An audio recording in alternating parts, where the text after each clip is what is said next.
Podívej. No, tak asi proto se nemůže dneska lyžovat. Paní to měří sem. Co? Podívej.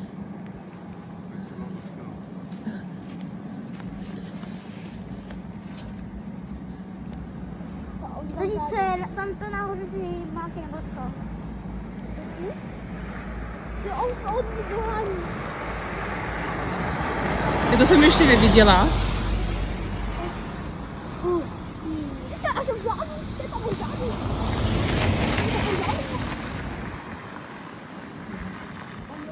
Mami!